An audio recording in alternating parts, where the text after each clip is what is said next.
Here, just chugging through the week, shall we? Right? Hopefully some of you are outside dealing with the fun things that come along with lower humidity and a nice, bright, big ball of sun out on top of you.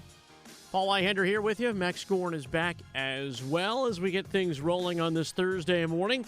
Some new things in hand to hand off to you as training camps begin for the college football teams around the Triangle. NC State started yesterday. This morning, North Carolina getting themselves underway. And before you ask, and we have been told in a very stern teacher finger-pointing kind of way that we are not allowed to ask questions about Michael Lombardi and his paid administrative leave. That will play out in terms of a human resources investigation, of a personnel matter. So Bill Belichick was not asked those questions this morning when he stepped to the podium roughly 20 minutes ago. Yeah, like I said, we have freshly squeezed Bill Belichick for you. And he seems to be kind of chipper. I don't know what it is. Maybe he had some grapefruit this morning. Maybe the toast wasn't as burnt as it was normal. Maybe he got a nice little kiss on the cheek and a little pat on the butt and said, all right, coach, go do your thing in year number 2. Here's Bill Belichick, how he opened up today's media availability less than a half an hour ago. Ready for some football season. Good to always good to get started. I think we had a few players join us in June, but most of our team was here all spring, so we just had a handful of guys. So it's good to have all those guys back. It's a lot different than the situation we were in last year. So we've been able to move ahead. We've had a good month of training in June and July, month and a half. But training's training and football's football. So football conditioning is a little bit different from just training conditioning. So excited to get started. We got some acclimation days ahead of us here in the beginning, and so we won't be getting into, let's say, our real football competitive situations here for a few days until we get past the acclimation period, like everybody else has to do. But we're underway, and this is where we build our fundamentals and we build our communication and get a good foundation so that when we are ready to move forward into more contact practices and situational plays and things like that, that we have a good base to build on those. A good base to build. A good start. This is where we need to be. Like, what more did you want him to say?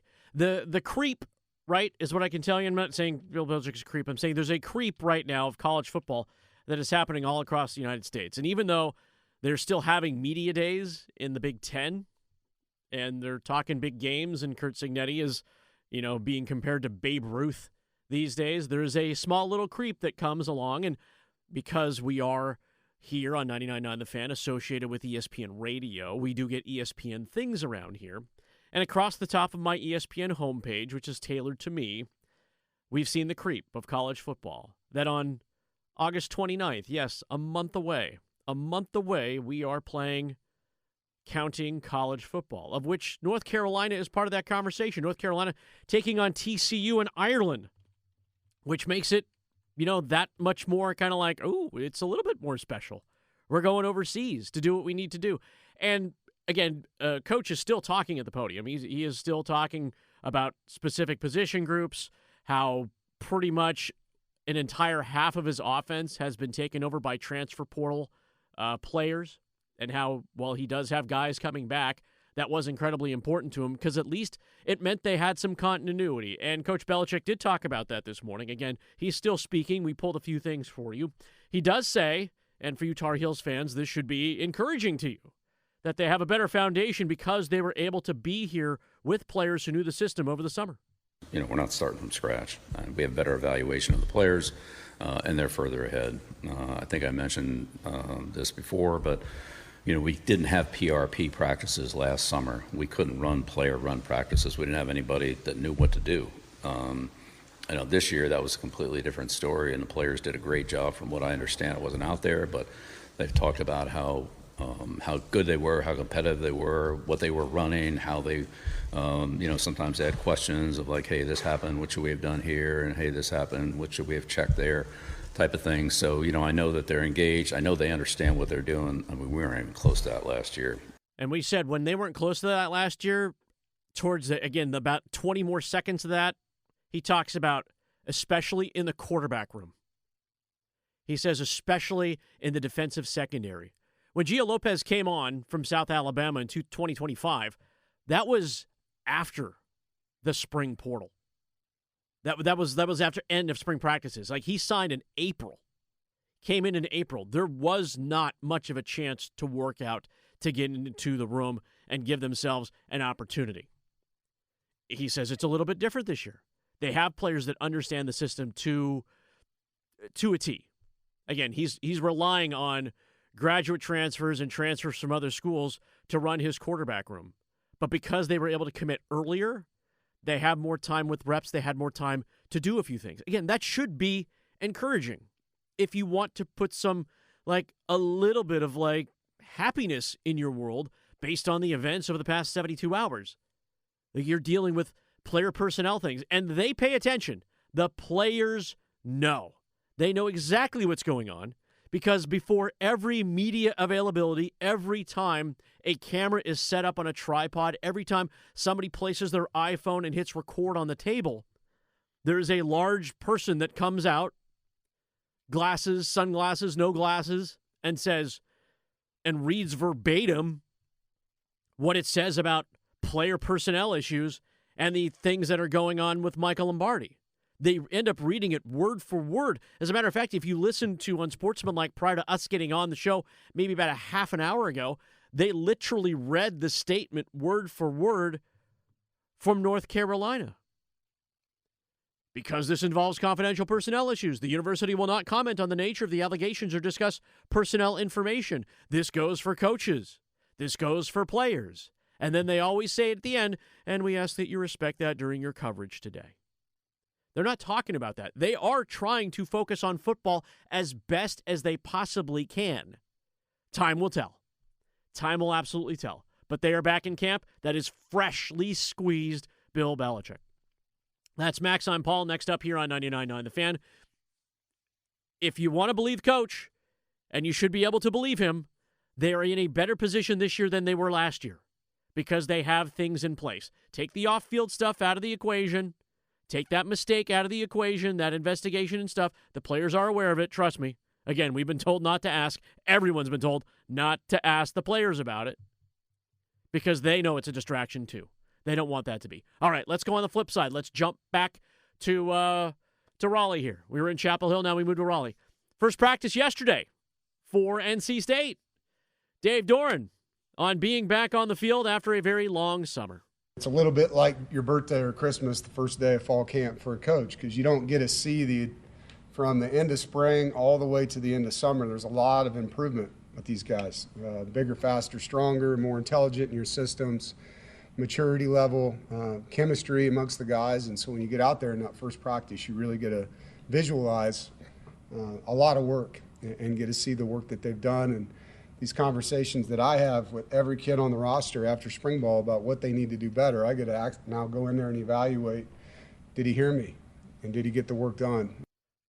And that will be the big question for NC State, is that did they get the work done with a lot of these guys in the offseason? This is a much different Wolfpack team than last year, where you had more veteran experience at skill positions. You weren't asking those guys to learn something new, the Justin Jolies and the Terrell Andersons and the Noah Rogerses, those guys. You weren't asking them to do more or ask them to do much because they already knew what was going on. You still have that in that room, certainly with C.J. Bailey. But now you've got a much younger receiver core. You have, and that is a transfer-heavy receiver core. It is much different from the front five, where you did have to pull in a Jamari McCrimmon from East Carolina and a Daniel Cruz on the right guard, but you have plenty of experience up front. You're not looking for that kind of thing. You have the turnover, though, in defense, though, as well. Up front, you're strong, and in the strangest way possible here, you pulled in pretty much an entire brand-new linebacking core, and you're hoping that a guy like Popo Aguirre can make some sort of statement, that a guy like King Mack can make some sort of a statement of free safety. There's where your questions are going to be. Doran said they hit 57-yard field goals yesterday. 57! I'm like, he loves himself some special teams. Like, where do we need to get to, coach? Just cross the 50 and we'll just line up and see what happens. Like, that is a luxury, an absolute luxury for his team. So, where are we? Where are we when it comes to being there after the first day? So, Dave Doran offered his thoughts on the first practice of camp. It's a really tight-knit team. You can see it. You can feel the chemistry amongst them. Very coachable. A lot of carryover, both sides, a lot different than last year, with 2 new coordinators per se, and especially defensively, you can see there's a huge advancement in their knowledge of our scheme, and so it was fun to watch. Boy, there you go. Fun to watch from Coach Doran. Good morning, Coach, by the way. Good to see you feeling chipper after your Christmas day. Hopefully you don't have the post-Christmas day hangover and you've opened up all the presents. You're like, kind of done playing with this thing. Kind of done playing with the toys. There are a lot of vulgar 4-letter words out there, ladies and gentlemen, boys and girls. A lot of vulgar 4-letter words. The one right now that is being spread around is hope. H-O-P-E. I don't want to get your hopes up too high, but I do want to give you some positives because that's how your coaches are feeling right now, and that's how you should feel before you start running your team into the ground. And I've already seen it. I've already seen it across the board. You saw it. You saw the anger last December when Darian Mensah decided to transfer from Duke and took Cooper Barkate with him. You saw that anger, right? No, here it comes again. We can't have nice things. Carolina, seen the same kind of trashings of the team here, especially in the last 72 hours. They're like, what are we getting out of this? All our quarterbacks transferred. We now have a personnel issue. We've already changed philosophies about whether or not we're going to take a bunch of incoming transfer portal guys or we're going to recruit freshmen, which means if you're changing philosophies now, it means you're expecting rebuild. I don't want fans to expect rebuild. I want you to go to bowl games. I want you to win championships. I want fan bases happy. I want games at the end of the season meaningful. I want meaningful games. But the players understand there's a lot of noise. The players know there's a lot of noise. Again, it's why I just said they read a canned statement before every Carolina camera opportunity. Do not ask them about Michael Lombardi. Can't do it. So this is the interesting how they're paying attention. C.J. Bailey had a chance to speak with media after first day of practice yesterday, and he was being asked a question, and then within the question, he was told that NC State was being picked to finish 7th in the ACC. Just add fuel to the fire for sure. Like, we just stay motivated. Like, every little thing motivates us. Like, we all know that outside of our building, like, a lot of people don't fully believe in us or what we're going to do. But, you feel me, we always think about that. Like, it's just motivation to us, especially to me. Like, I want to win every game and prove everybody wrong. So when someone says they don't pay attention to the outside noise and then says we use that as fuel and motivation and we know that people outside this building don't believe in us, they know. They can't hide it. They cannot say they don't pay attention to that stuff. There's no way. Absolutely no way. Because they're either getting it fed to them by fellow teammates or family or buddies going, dude, you see what that guy, you hear what that guy said? You hear what she said about you? It might not be from the coaches. It might not be, but I guarantee you some of them do feed that. They do fuel that fire because they want there's schools of thought, right? You go onto the field, you're an absolute warrior. You're an absolute warrior. It doesn't matter if the guy lining up from you is your friend because in that game, you're just straight fire. I'm like, I'm beating that dude down, and then after the game, we'll go out and have orange slices together. We can absolutely do that. Or you hear the noise, and it's all just fun and games. And you go, whatever. It doesn't matter to me. I don't need that. I don't need that. I don't need that chirping. I don't need that kind of stuff. It starts at really low levels. It just depends on how competitive that fire burns, and do you need that motivation? They hear it. They absolutely hear it. So the next time you hear one of these athletes say, we don't pay attention to stuff, they do. They do. There aren't very many athletes out there, collegiately, professionally, even in high school, who don't have social media and don't go searching for their names. They're looking for pump-up, but some of them are looking for the pump-up for different reasons. And some of it, they're fueled by the people that just don't like them. that just don't like him. But we're creeping in, folks. We're creeping in. Start checking your emails. Start checking your things. The reminders are coming for the regular season. Camps are open. Handfuls of questions, and we'll address those over the next few weeks. 30 days. Yeah. 30 days till some college football on the field. Oh, goodness. It's coming. It is indeed.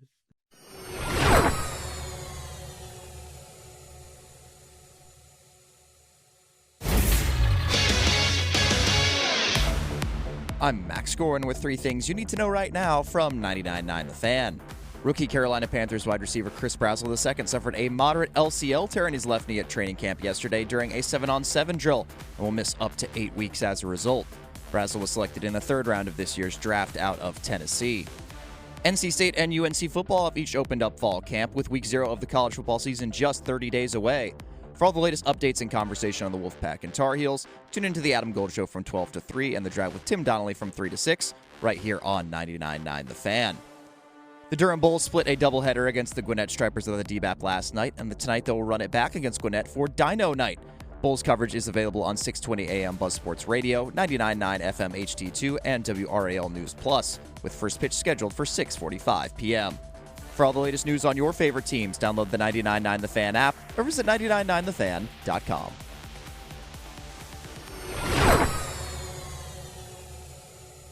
During the afternoon late yesterday, the ACC preseason football team was put out. Again, us brilliant minds in the media got to vote. The first team, the player of the year was Darian Mensah, quarterback for Miami. Number 2, Kevin Jennings. Number 3, quarterback Kevin Jennings at SMU. Isaac Brown, running back Louisville. C.J. Bailey also got votes for preseason player of the year in 4th.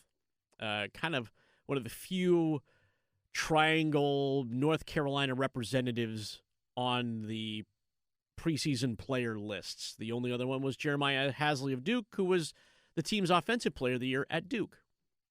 You got a couple guys from Virginia and whatnot.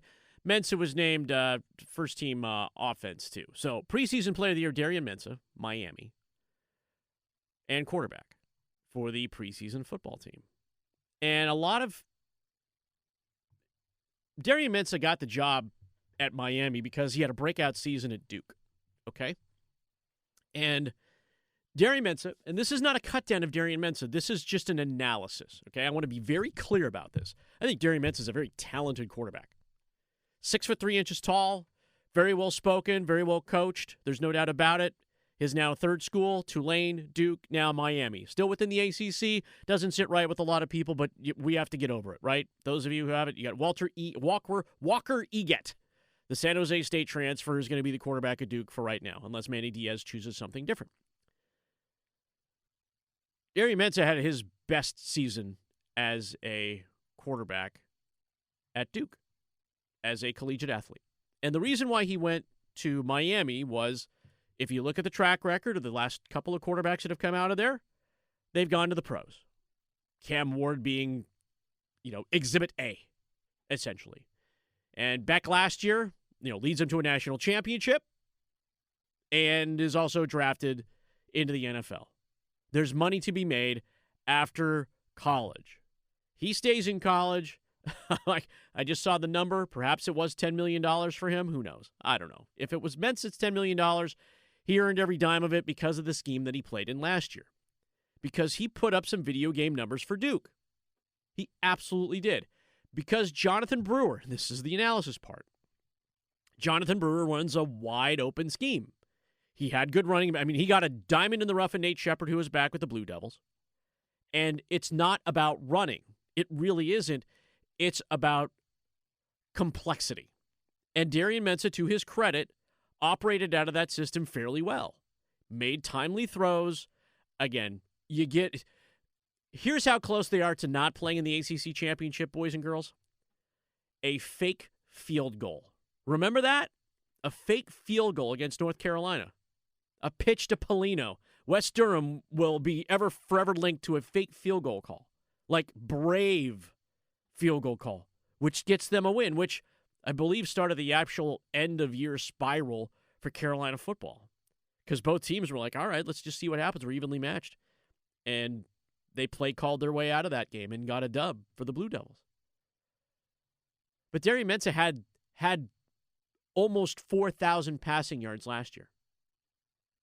Newcomer of the year, 34 touchdown passes. Tied for most among all returning FBS quarterbacks. That is the system that he was in at Duke. And he had, again, be thankful who you had, right? Cooper Barkate catching pretty much everything for you. Nate Shepard behind you running the football. Jeremiah Hasley making a lot of tough catches. Led the team, had 450 yards receiving. Like, there's a reason why he's first team. So I look at Mensah, like, did you earn your money, or should you be kicking back some money to Duke because of what kind of system you're in? Did the system make you? And the thing is, at Miami, he's going to go rolling into essentially an air raid system as well. But he's got a big bruising back behind him in Mark Fletcher. And Shannon Dawson, who's the offensive coordinator there, evolved his playbook, but literally grew up under the Hal Mumme air raid tree. And it's vertical. And it's relatively simple, but what's going to be the thing, and again, he played football at Duke under a fairly complex offensive system. He's going to have to do the exact same thing in Miami, where Mensah's going to have to do a lot of kind of pre-snap read, but he's got plenty of help on the outside. When you look at Miami's schedule and how it's set up, when you look at the playmakers that held over and moved forward, and you look at kind of the consistency that has happened within that Hurricanes program, Mensah has absolutely no reason to fail and no room to fail. They've had this system in place, and it's just a matter of just keeping the engine running. Like, it's simple enough in terms of base, but it's more complex because you rely on the quarterback to make a few more reads, and maybe that's the challenge that a guy like Mensah needed to step into a different situation. For him, if he's reading the room, and again, if the number is true and it was $10 million, geez, how do you pass that up? And you think to yourself, in terms of how NFL quarterbacks are treated these days in the National Football League, you are moving from coordinator to coordinator to coordinator in many cases, and you don't get a say in that. This is the only time a guy like Darian Mensah or any other college football player with just a shaved hair of talent can say they can actually pick who they want to work with. Once you come out of this, that is the difference, by the way. It's not the money. That's the difference. I still have free will choice because I don't have a contract. I go 1 year, 1 year, 1 year, 1 year. I have 5 years to do it. When I get to the pros, I don't get to pick my offensive coordinators. And if I can't work with them and I can't work with a head coach, tough. I still got 3 more years under a rookie deal, or I've got a 4 more year deal on a longer term contract that is paying me handsomely, but it might also be costing me money on the other end because I'm not thriving in the system that I need to be in. Darian Mensah thrived in the system at Duke. Nobody can argue that. The question is he capable enough? Is he heady enough to go from Duke to Miami with a different kind of expectation and a different kind of just style of how he will have to operate as a guy who could clearly be a first-round draft pick in the NFL? I think probably. I mean, especially when you consider the added talent that's going to be around him, and he had some good skill position players around him at Duke. Don't get me wrong. Nate Shepard was awesome. Cooper Barkate, went with him, so that's going to help to have a familiar target. But you've also got all this other all ACC preseason talent in Mark Fletcher and Malachi Toney. That's going to make your job a lot easier. And then say Toney, yeah, Toney. Yeah, and I think he's a really talented quarterback in general too. I thought, honestly, if he had gone to the NFL draft this year, he probably would have been one of the better selections on the board. So I think they're going to have a good year this year. That's not a surprising thought or unique thought in any way for the All ACC preseason Player of the Year, but we'll see just how much he's able to accomplish there. There is added expectation and added pressure when you go from playing for Duke from playing for Miami. That's just how it is, even though Duke is the reigning champion in the ACC, so we don't want to discredit them in any way, but going to be a lot more eyeballs and a lot more kind of external pressure in this Miami situation. So we'll see if Darian Mensah is up to the task. If he's able to even put up better numbers, which, again, because of the talent around him, you could almost expect that. But if it's a significant rise, then you can really see an NFL first-round future coming down the line for Darian Mensah. If Mensah doesn't stay, it's interesting because of the handful of quarterbacks there are. It's not as strong a position as it has been in the so-called conference of quarterbacks for the ACC. If Mensah had transferred out of conference, there might have been a better case for a guy like C.J. Bailey at State to make that kind of case to be a preseason player of the year, or at least at the quarterback position. He finished fourth. I mean, Kevin Jennings at SMU, and who was the third place finisher was Brown from Louisville, the right? running back. Yeah, the Cardinal running back. So, yeah, if Darian Mensah gets taken out of the equation, you have to redistribute, in theory, those votes for him for 97 preseason player votes, of the year. by the way. Yeah, and just the weight that quarterbacks have now, it probably would have been him or Jennings. I mean, it's hard to say because this is all theoretical, but we'll see at the end of the year. C.J. Bailey obviously primed to have a huge year as well, and we can't pretend like these end of season awards and even the preseason ones as well. We can't pretend like the team results don't end up mattering for those voters, whether they should or not. That's kind of your own opinion. But we can't pretend like whether a team wins 8 games or 10 or 11 or goes to the CFP doesn't factor into voters' decisions when it comes to these individual awards. So, look, if NC State has a huge year and finally gets that 10-win mark, then, yeah, people will look back and like, oh, maybe he could have been the preseason player of the year. But then if Miami goes to the CFP and goes back to the national championship, then be like, yeah, it was always Darian Mensah. Of course it was always Darian Mensah. And you'll wear that banner proudly and fly that flag very, very high.